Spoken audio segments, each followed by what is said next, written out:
Yan si Madam, nagluluto na po.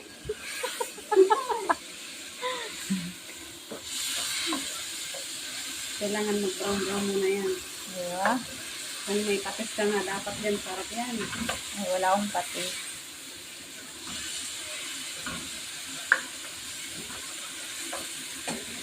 Nilagyan na yung asin, may paminta pa. Kompleto na. Tapos lulog na yung kamatis. Diba? Tapos, Expert! tapos isunod na yung magi para nilasa-lasa. Tapos yung opo. Opo. Opo. Para mag-upo. Nakakalimot na mag-upo. Yan. Sunod, may magi na. Yung magi na to. Sunod nito. Nag-hire po kami ng ng paraluto. Yan, may cooker na siya dito. Nag-apply ako dito, cooker.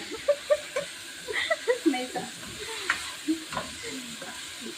Yan. May new cook po kami. May chef cook. Tapos, Ayan. ilagay mo na yung kamatis. Kamatis.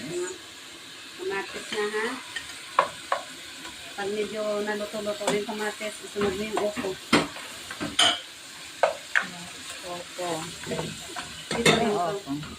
opo. Opo.